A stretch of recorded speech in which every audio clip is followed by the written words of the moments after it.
अस्सलामुअलैकुम, नमस्कार, आदाब। मैं साजिद हुसैन और आप देख रहे हैं चाकुलिया टाइम्स। चंद ज़रूरी और अहम सवालों के साथ आज हम हाजिर हुए हैं इंडियन यूथ कांग्रेस के जनरल सेक्रेटरी उत्तर दिनाजपुर के जनाब निहाल अमीन चौधरी साहब के पास, और इनसे जानने की कोशिश करते हैं कि मेरे द्वारा किए गए सवालों पे इनकी क्या राय है। तो सर, सबसे पहले तो आपका बहुत बहुत स्वागत है हमारे चैनल में। और सबसे पहला मैं आपसे जो सवाल करने वाला हूं कि आज इस महामारी के वक्त जो कोरोना वायरस जो हमारे देश में काफ़ी तेज़ी से फैल रहा है, तो इस महामारी के वक्त और जब ज़रूरतमंदों को अभी सरकारों से मदद की ज़रूरत है या नेशनल पार्टी से मदद की ज़रूरत है, तो आज कांग्रेस कहाँ खड़ी है सर? पहले तो जो भी यहाँ पे चकोलिया टाइम्स से जुड़े हुए हैं उनको मेरा नमस्कार और अस्सलाम वालेकुम। आज अगर पूरे देश भर में देखा जाए तो बीजेपी के खिलाफ अगर कोई पार्टी खड़ी है तो वो इंडियन नेशनल कांग्रेस खड़ी है। आज जहाँ तक मुद्दों की बात है, अगर कोई उठा रहा है सही मुद्दे, लेबर के बारे में, मज़दूरों के बारे में, किसान के बारे में, हमारे देश के जो गरीब तबका के लोग हैं उनके बारे में अगर कोई सोच रहा है तो वो इंडियन नेशनल कांग्रेस है। आप देखिए, इलाके में जब हमारे यहाँ इंडियन नेशनल कांग्रेस पार्टी थी तो हमारे इलाके में बहुत ही शांति का माहौल था, बहुत लोग अमन चैन से रह रहे थे, अच्छा रोजगार पा रहे थे हमारे इलाके में। लेकिन आज देश भर में ये जो महामारी आई है और उसके बाद जो देश का ये बदलाव हुआ, तो इसमें कहीं ना कहीं जो अभी की सरकार, मौजूदा सरकार जो हमारे सेंट्रल में बैठी हुई है, वो पूरी तरह से इसकी जिम्मेवारी उनको लेनी चाहिए। अगर आज बीजेपी सरकार की बात करें, जब वो लॉकडाउन 1.0 लेके आई थी, उन्होंने कहा था कि 21 दिनों में हम कोरोना मुक्त भारत बनाएंगे, लेकिन ऐसा तो कुछ भी नहीं दिख रहा। अगर आज लॉकडाउन 4.0 है, आज करीबन 120 दिन इस मामले को हो चुके हैं और इसमें जो केसेस है वो पहले से ज़्यादा आज के डेट में बढ़ रहे हैं और इस पे सरकार चुप्पी करके बैठी हुई है। आज अगर कांग्रेस का अगर पॉइंट ऑफ व्यू देखे तो कांग्रेस आज हमारे मजदूर भाई, किसान भाई के साथ खड़ी है, उनकी मदद कर रही है। आप अगर देखें, बसों में बहुत सारे बस है जो हमारे कांग्रेस अध्यक्ष माननीय राहुल गांधी, प्रियंका गांधी और हमारे जो डिस्ट्रिक्ट के प्रेसिडेंट है मोहित सेन गुप्तो और हमारे इलाके के ब्लॉक प्रेसिडेंट मास्टर मुस्तफ़ा साहब, इन्होंने भी बहुत मदद किया लेबरों को। इनको फ़ोन करके इनको कैसे भी हमारे यहाँ पे लाने के लिए लोगों को पैसे दिए गए और इनका एक लिस्ट बाकायदा बनाया गया है और इनको लाया गया। अगर आज ट्रेन चल रही है रेल पटरियों में या बस सड़कों पे चल रहे हैं, अगर देखा जाए तो ये सड़क और ट्रेन, ये सेंट्रल इस पे हुकूमत करते हैं और इसका पूरा जिम्मेवारी आज अगर किसी को लेना चाहिए, जिसको सामने आके रेल मंत्री हो या ट्रांसपोर्ट मिनिस्टर हो, इनको अगर सामने आके बोलना है, अगर कोई जिम्मेवार है तो यही लोग हैं। क्योंकि ट्रेन में अगर कोई सफ़र कर रहा है और जहाँ तक मेरे लेबर भाई हैं, उनके पास पैसे की बहुत बड़ा परेशानी रहता है, हमेशा से दिक्कत रहते हैं पैसों की। अगर उनको खाना दे दिया जाता ट्रेन में तो उनको भूखा नहीं आना पड़ता।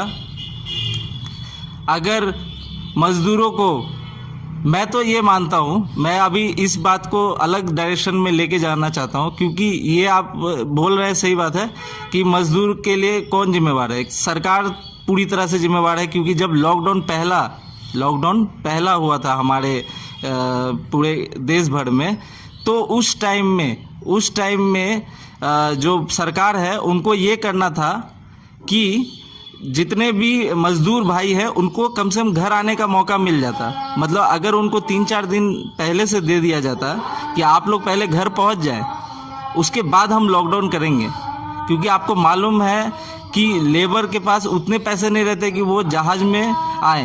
हमारे देश का सबसे कमज़ोर वर्ग लेबर मजदूर है।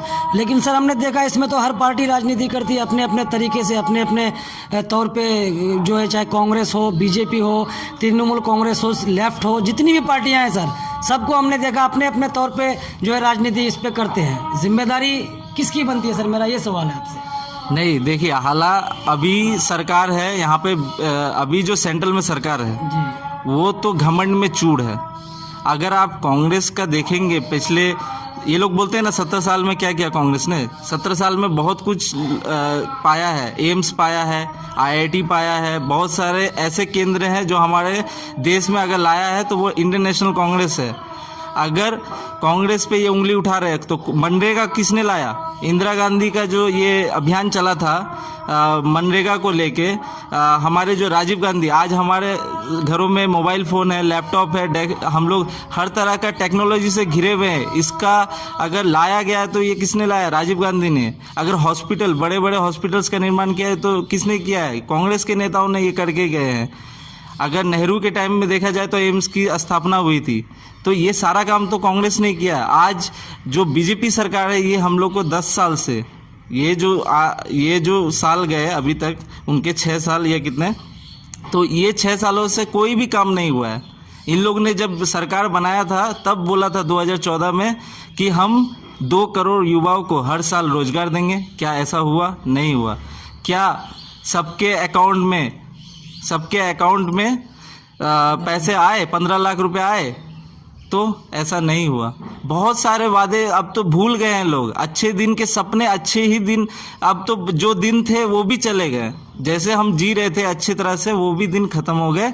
अगर आज लेबर पे अगर ऐसा बोला जाता है कि हम राजनीति कर रहे हैं, तो हम सरकार में बैठे लोगों को कहना चाहते हैं कि आपने अपने काम को ठीक से नहीं किया। हमारे भी नेता लोग से बहुत, जो रेल मंत्री रहते थे वो इस्तीफा दे देते थे अगर एक छोटी सी ट्रेन एक्सीडेंट हो जाती थी। और आज जो महामारी हुई है इसका कौन इस्तीफा देगा? हेल्थ मिनिस्टर हर्षवर्धन जी को तो इस्तीफा दे देना चाहिए। लेकिन 300 तकरीबन बताया जा रहा है कि 370 लोगों की मौत इस महामारी में, जो रास्ते पे पैदल चल रहे थे एक्सीडेंट होकर, और आपका क्या कहते हैं भूख से, या आपका क्या कहते हैं कि ट्रेन में खाना पीना न मिलने से 370 लोगों की जाने गई है।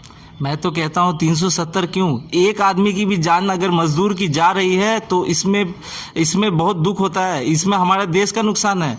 वही तो हमारे देश का निर्माण कर रहे हैं। आज अगर वो ना जाएं बड़े बड़े शहरों में काम करने, तो ये जो पूंजीपति लोग वहाँ पे बैठे हुए हैं, मुंबई में, महाराष्ट्र में या दिल्ली में, कहीं पे भी बड़े बड़े जो कारखाने चल रहे हैं, अगर ये मजदूर भाई हमारे इलाके के सबसे ज़्यादा अगर देखा जाए तो लेबर मजदूर हमारे इलाके से ही जाते हैं बाहर, अगर ये ना जाए तो उन पे क्या होगा? उनकी फैक्ट्रियां बंद होगी, ताला लगेगा। इसीलिए एक भी जान अगर मजदूर की जाती है तो इसका जवाबदेही सरकार को करना चाहिए।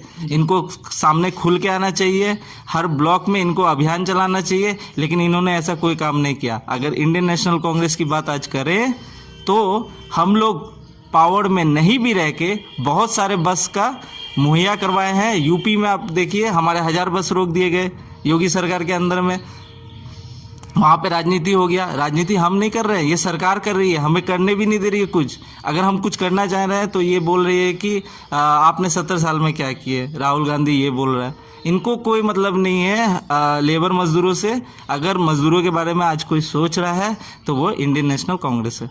आखिरी सवाल मेरा सर आपसे, 28 मई आप लोगों का एक प्रोग्राम था स्पीक अप के नाम से, उससे आप लोगों ने क्या मैसेज देशवासियों को दिया और उससे क्या निकल के बाहर आया सर इसके बारे में थोड़ा सर तफसील से बताइए। पूरी तरह से 28 मई कल का दिन, कल हमारा एक छोटा सा अभियान चल रहा था 11 बजे से लेके 2 बजे, और हमारे कांग्रेस के कार्यकर्ता खास करके जगह जगह में जो देश भर में है वो स्पीकअप के माध्यम से अपने आप को, क्योंकि इस लॉकडाउन के माहौल में कोई कहीं जा नहीं सकता, वो अगर बोलना है अगर उसको तो वो घर रह के ही बोल सकता है।